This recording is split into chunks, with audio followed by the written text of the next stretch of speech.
How are we doing, guys? And welcome back to TSTV. Now, as mentioned in my review of Chelsea 2, West Ham 1 yesterday, today's video will be looking at the transfer window in a bit more depth, reflecting on the job that the sporting directors are doing, or not doing rather, and giving my thoughts on the situation. Now, let's be honest, this transfer window has been a complete disaster. There's no other way to put it. Now, a lot of people will say, oh, look at the outgoings, there's loads of people that have left and, we've cleared the decks in, some areas of the team. Well, that's just total rubbish because a lot of those players are out on loan and are going to be back here in 4 months' time, potentially some of them for the Club World Cup. And if you look at a couple of the signings that we made last summer in 2024, Renato Vega, midfielder, left-back hybrid who, I thought was doing a pretty decent job. He's already gone. He's out on loan at Juventus. And João Felix, even more pertinently, who we bought for £45 million. Yeah, that's right, £45 million in order so that we could sell Conor Gallagher. We also had João Felix at the club a couple of years ago when he was on loan. And after 6 months of having him, we deemed him not good enough. But we thought it would be a good idea to re-sign him for a very, very large fee on a 7-year contract and, bring him in just to earn him 6 months later to AC Milan. I mean, it's absolutely ludicrous. It's terrible squad planning. It really just makes a mockery of, what we've become, really, under this ownership and under the watchful eye of these sporting directors. And look, I'm not sitting here saying that we should have gone out and spent 250 million, 300 million pounds this summer like Manchester City have. Manchester City are a very different club. They had very different needs due to the poor run of form that they've been in, and they've acted accordingly, which, is the right thing to do for them at this moment in time. The right thing to do for us was to strengthen the squad, bring in a midfielder that can help the team. And look, I don't even want to sign a midfielder. I didn't even want to spend loads of money on a midfielder. I just wanted to bring Andre Santos back from Strasbourg or Leslie Agachukwu back from Southampton, who are on loan there. And look, the Andre Santos situation is a little bit more sensitive, right? We own Strasbourg, they're having a pretty decent season, they're pushing for Europe. He's a really key component of that team. He is the key component of that team, right?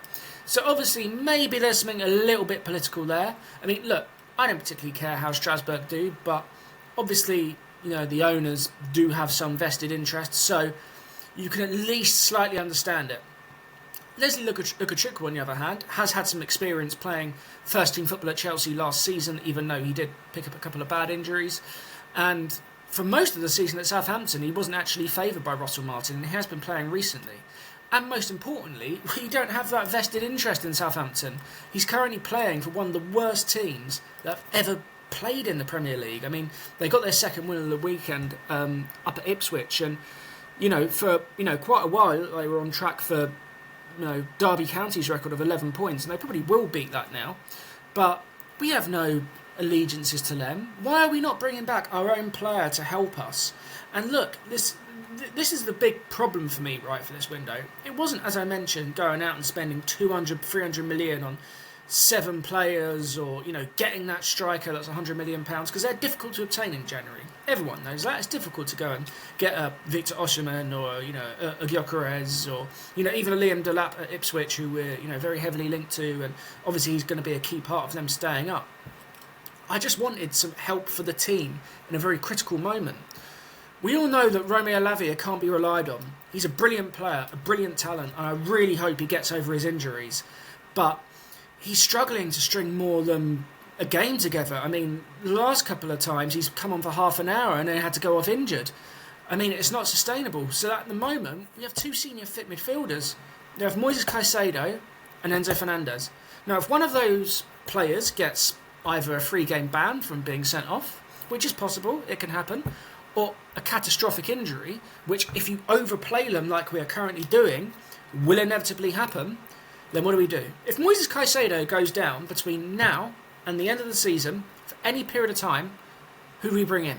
What's the solution? How can we even dream of getting top 4 or winning the FA Cup? It's impossible, right? And the solution to this problem was to sign a 19-year-old from Saint Etienne who will be on loan at Strasbourg in 6 months. And I know that to be the case because Fabrizio Romano came out and briefed that today. He will be on loan at Strasbourg in 6 months. How is that supposed to help the team?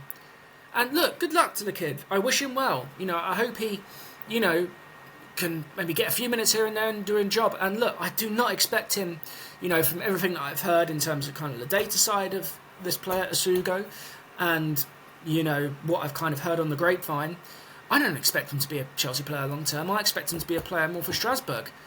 So why is that the solution right now?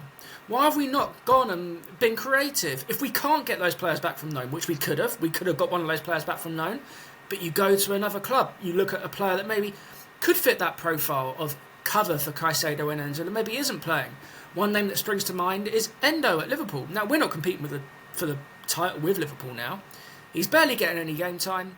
That would be a potential solution. That's just one name that I'm throwing out there. That's not based on any links or anything. But it's a potential solution if you don't want to cut those loans short. Bringing in an 18-year-old kid is not a solution. That's played 9 competitive games in Ligue 1 this season.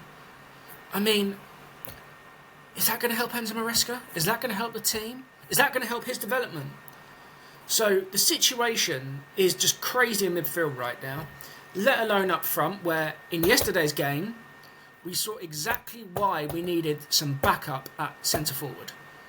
In that game yesterday, Nicholas Jackson went down for hamstring injury. He came off in the 50th minute. It wasn't clear whether he was brought off because of the injury or because he was playing poorly, which, in fairness, he was. And then obviously Mark Guiu goes down at the end of the game. Now, Enzo Maresca came out after the game and said he doesn't think it'll be too bad. He thinks they'll be all right. We have kind of heard this before, where we thought that with Wesley Fofana, and hey presto, he's been out for 4 months now. We surely needed some backup to Nicholas Jackson. Look, I like Mark Guiu. He works hard. He's tenacious. He gets in the box, but he is still a kid. He's 18. He's developing. He's growing into his body. You can't expect him to, carry the load. If Nicholas Jackson's struggling to carry the load, what will happen to an 18-year-old kid? So why didn't we look at a short-term solution? Why didn't we look at, and I'm not saying these names would have come to us, again, we weren't linked with them, but a Chris Wood type player, a Jean-Philippe Mateta type player. Now, those two players probably wouldn't come at this moment in time because, Palace and Forest probably wouldn't want to sell. But that sort of profile of player, a more experienced striker on a short-term, basis or, a couple of years contract who will be happy to help out the team, that is a box presence, that's physical, and that can take the load off Nicholas Jackson at times. But no, we did absolutely nothing. And what we get told is that we're looking for a striker in the summer. Just like in the summer we got told, we'll be looking for a striker in the January transfer window. And the year before that as well. And look, this isn't a dig at Nicholas Jackson. He's going for a poor run of form right now. But he wasn't actually signed as a centre-forward. He used to play left wing at Villarreal. He was never a centre-forward. And we've put him at centre-forward to essentially paper over the cracks because we couldn't get one signed a couple of years ago when Pochettino came in. The situation is absolutely ludicrous. Look, let's not deny we've signed some quality players, but the holes in the squad are absolutely huge. We've got 9 goalkeepers on our books, and what one of them is good enough? Mike Penders, he may come back in the summer, but he's still only 18. You can't put all that pressure on an 18-year-old kid, particularly in the goalkeeping position, because it's so unforgiving. We've seen what it's done to Robert Sanchez, and look, I wasn't a fan of Robert Sanchez before he joined the club. But can you imagine that type of pressure on an 18-year-old kid? He's never going to learn and develop. So you can't hang your hat on him. Philip Jorgensen, he looks perfectly okay, but is he the goalkeeper that's going to take us to the next level? And if he was, would Enzo Maresca and the goalkeeping unit, even though Ben Roberts, as I've reported before, is a big fan of Robert Sanchez and wanted him in the team, if he was that much better than Robert Sanchez, they'd have to have him in the team.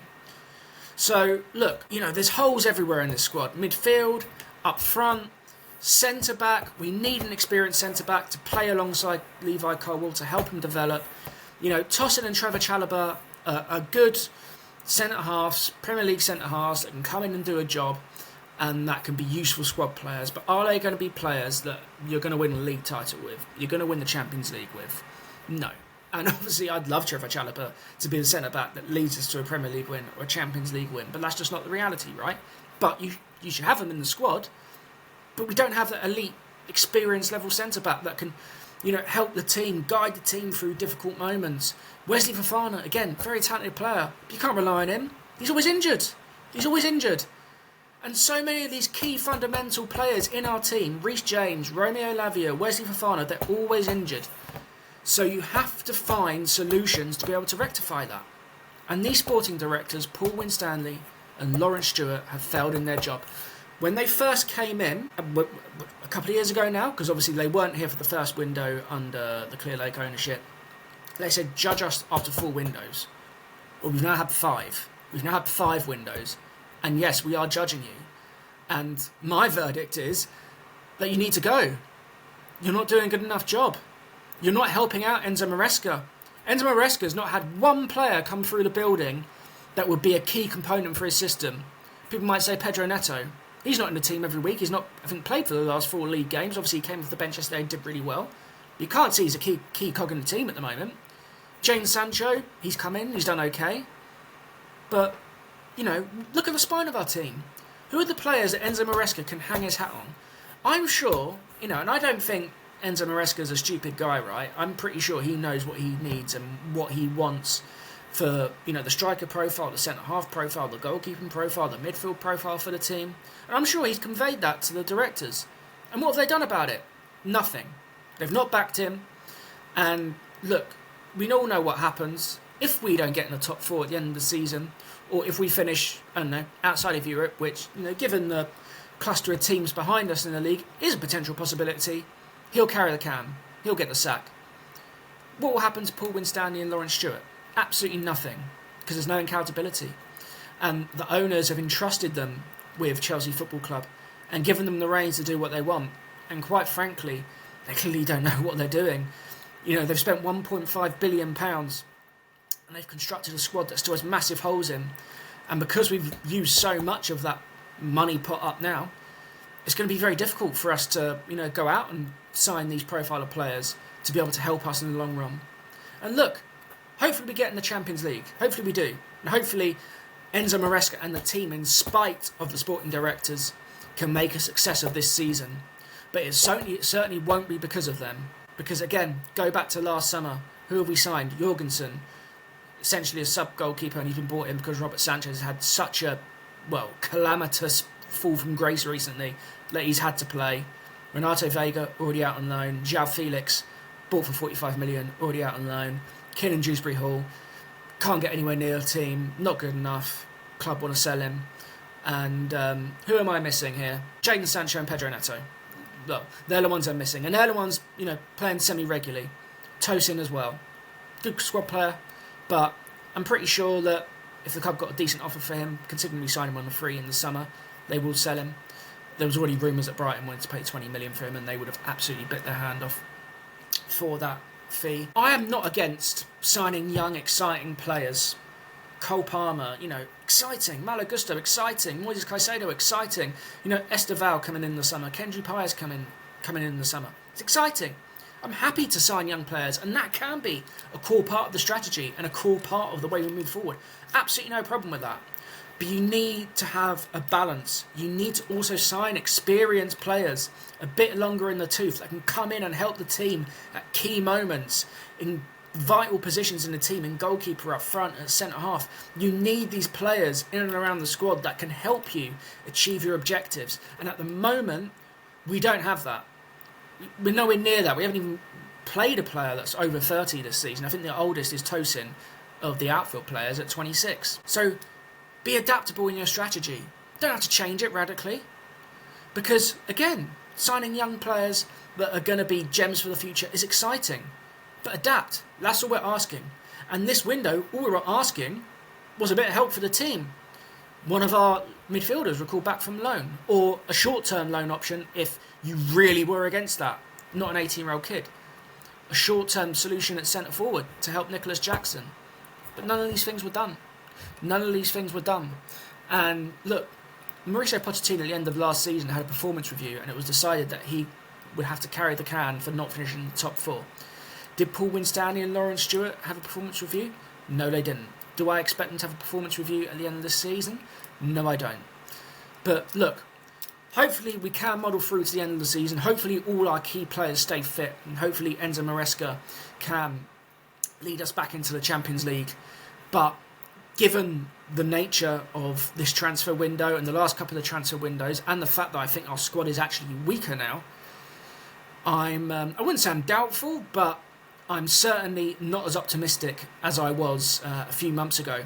So if we don't finish in the top four, then Winstanley and Stuart, you need to pack your bags. Clearlake, you need to grow a pair, and you need to rethink a little bit on the strategy. Not completely, but a little bit. Find a sporting director that knows what they're doing, that's respected in the industry, and will back the manager with the players that he needs, and get us competing for league titles, European Cups, FA Cups, League Cups. Don't have to win them every year, don't expect to win them every year, but competing. So yeah, that's my 2 cents worth on it. Very disappointing transfer window. There's probably quite a few teams in the league that feel the same way. But look, full focus onto the FA Cup now, full focus onto the league and the Conference League as well. Let's hope we can have a great end to the season. We obviously have the Club World Cup as well, which I keep forgetting about. And yeah, if we don't make top four, they need to go. And if we do, then big improvements need to be made in the summer with regards to our transfer strategy. Please like, subscribe, let me know your thoughts in the comments, and I will see you all soon.